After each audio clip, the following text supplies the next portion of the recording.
Everyday life science by সূচনা চ্যানেলে সকল শিক্ষার্থীদের স্বাগত। আজকে আবারও এসে গেছি বিভিন্ন ধরনের competitive exams, BSc nursing, GNM, ANM, joint এন্ট্রান্সের জন্য লাইফ সায়েন্স বিষয়ক জিকে 20 নিয়ে। তো পুরো ভিডিওটি স্কিপ না করে দেখতে থাকো, চ্যানেলটিকে সাবস্ক্রাইব করে দাও, এছাড়া চটপট তোমাদের বন্ধুদের কাছে ভিডিওটি শেয়ার করে দাও। তাহলে চলো শুরু করা যাক।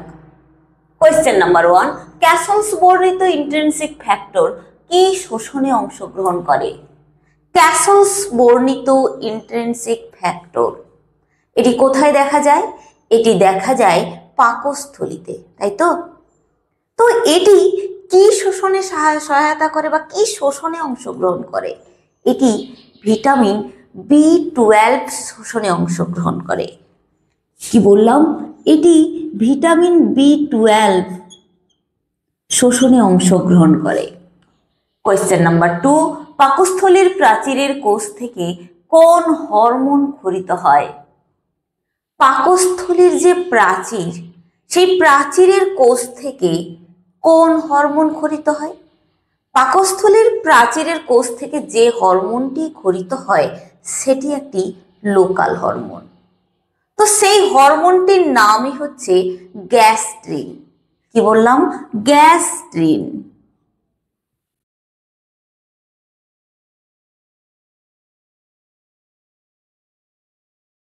কোয়েশ্চেন নাম্বার 3, উৎসেচক ক্ষরণে উদ্দীপনা যোগায় কোন হরমোন?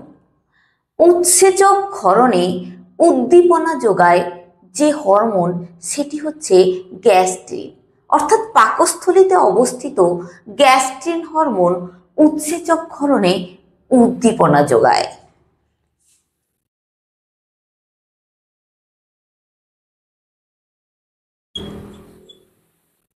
কোয়েশ্চেন নাম্বার 4, পাকস্থলীর পাইলোরিক অঞ্চল থেকে ইলিওসিক্যাল অঞ্চল পর্যন্ত বিস্তৃত নালীটির নাম কি?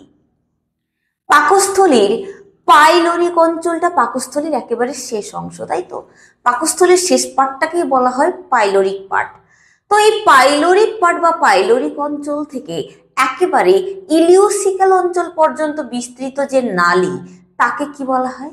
তাকে বলা হয় ক্ষুদ্রান্ত। অর্থাৎ পাকস্থলীর পরবর্তী অংশটি হচ্ছে ক্ষুদ্রান্ত। এটি পাকস্থলীর পাইলোরিক অঞ্চল থেকে একেবারে ইলিওসিক্যাল অঞ্চল পর্যন্ত বিস্তৃত।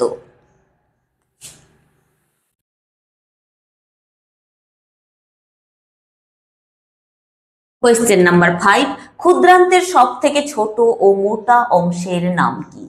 ক্ষুদ্রান্তের সব থেকে ছোট এবং মোটা যে অংশ, অর্থাৎ আমরা জানি কি ক্ষুদ্রান্তের 3টি পার্ট রয়েছে, তাই তো?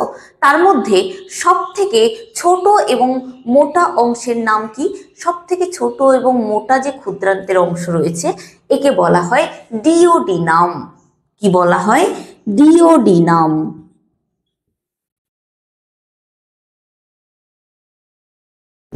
কোয়েশ্চেন নাম্বার 6, ক্ষুদ্রান্তের ডিওডিনামের আকৃতি কিরূপ? ক্ষুদ্রান্তের যে ডিওডিনাম রয়েছে তার আকৃতি কিরূপ? তার আকৃতি সি অক্ষরের ন্যায়, অর্থাৎ ইংরেজি সি অক্ষরের ন্যায় এই ডিওডিনামের আকৃতিটা হয়।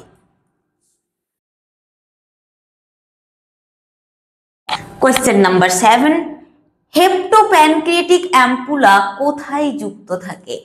অবশ্যই হেপ্টোপ্যানক্রিয়াটিক যে অ্যাম্পুলা সেটি ক্ষুদ্রান্তের ডিওডিনামের সাথে যুক্ত থাকে। কোথায় যুক্ত থাকে? ক্ষুদ্রান্তের ডিওডিনামের সাথে। কি যুক্ত থাকে? হেপ্টোপ্যানক্রিয়াটিক অ্যাম্পুলা। তাহলে হেপ্টোপ্যানক্রিয়াটিক অ্যাম্পুলা কোথায় যুক্ত থাকে?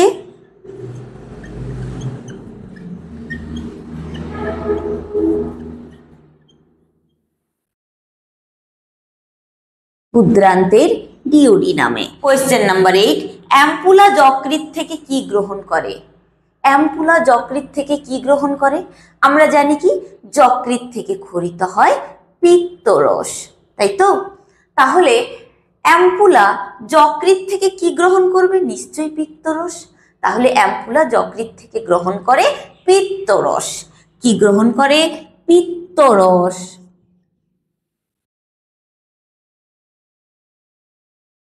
কোয়েশ্চেন নাম্বার 9, অগ্নাশয় থেকে নিঃসৃত অগ্নাশয় রসকে গ্রহণ করে কে? অগ্নাশয় থেকে নিঃসৃত হয় কি? অগ্নাশয় রস, তাই তো। এটি কার দ্বারা গৃহীত হয় বা কে গ্রহণ করে? এটি গ্রহণ করে অ্যাম্পুলা। কে গ্রহণ করে? গ্রহণ করে ampulla.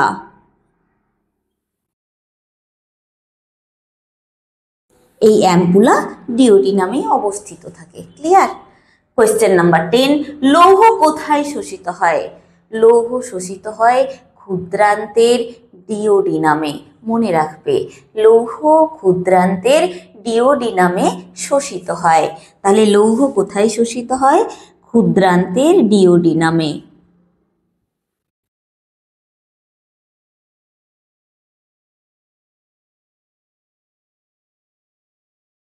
Question number 11, Brunner's gland কোথায় দেখা যায়?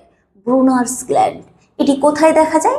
এটি দেখা যায় ক্ষুদ্রান্তের ডিওডিনামে। কোথায় দেখা যায়?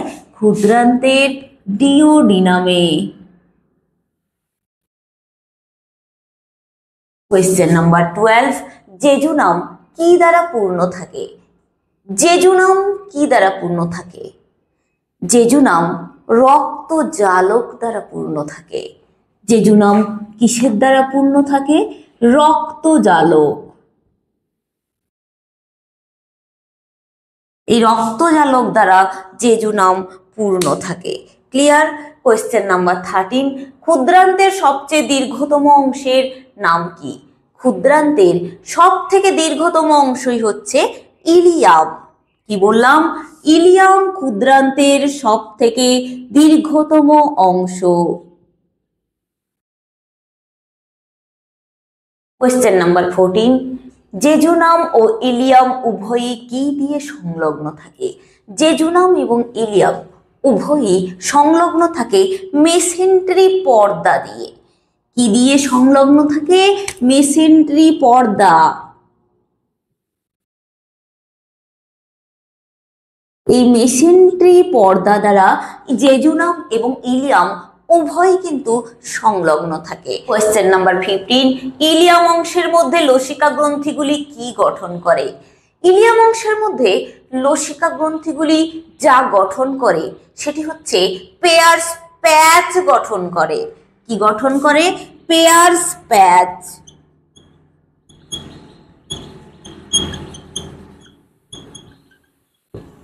কোয়েশ্চেন নাম্বার 16, ক্ষুদ্রান্তের মিউকাস পর্দায় অসংখ্য আঙুলের ন্যায় অভিক্ষেপ দেখা যায়, একে কি বলে? ক্ষুদ্রান্তের মিউকাস পর্দায় অসংখ্য আঙুলের ন্যায় অভিক্ষেপ লক্ষ্য করা যায়, একে কি বলে? একে বলা হয় ভিল্লি। একে কি বলা হয়? একে বলা হয় ভিল্লি। কোয়েশ্চেন নাম্বার 17, সমগ্র ক্ষুদ্রান্তের মিউকাস পর্দায় চক্রাকার ভাঁজ লক্ষ্য করা যায়, একে কি বলে? সমগ্র ক্ষুদ্রান্তের মিউকাস পর্দায় চক্রাকার ভাঁজ লক্ষ্য করা যায়, একে বলা হয় কার্ক রিং বা প্লিসি সার্কুলারিস। একে কি বলা হয়? একে বলা হয় কার্ক রিং বা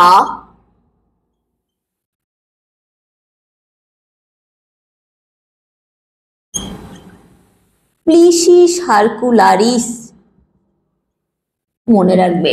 কোয়েশ্চেন নাম্বার 18, কার্বোহাইড্রেট প্রোটিন ও ফ্যাটের সম্পূর্ণ পরিপাক কোথায় ঘটে? কার্বোহাইড্রেট প্রোটিন এবং ফ্যাটের পরিপাকটা সম্পূর্ণরূপে ঘটে ক্ষুদ্রান্তে। কোথায় ঘটে? ক্ষুদ্রান্তে।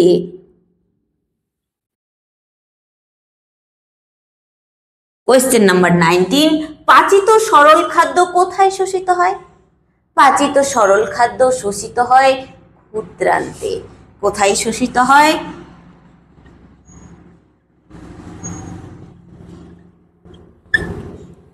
ক্ষুদ্রান্তে। কোয়েশ্চেন নাম্বার 20, ক্ষুদ্রান্তের পাচক রসে উপস্থিত প্রোটিন ভঙ্গক উৎসেচকের নাম কি? ক্ষুদ্রান্তের পাচক রসে উপস্থিত প্রোটিন ভঙ্গক উৎসেচকই হচ্ছে ইরিপসিন। কি বললাম? ইরিপসিন।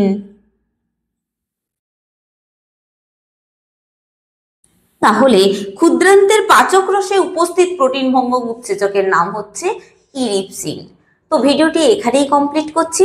কারোর যদি কোনো প্রশ্ন বা কোয়ারি থাকে অবশ্যই কমেন্ট সেকশানে লিখে পাঠাবে এবং আমার চ্যানেলটিকে লাইক, শেয়ার, সাবস্ক্রাইব করে পাশে থাকা বেল আইকনটি প্রেস করে দেবে, যাতে আপলোড ভিডিওর পরবর্তী নোটিফিকেশন তোমাদের কাছে পৌঁছে যায়। ধন্যবাদ।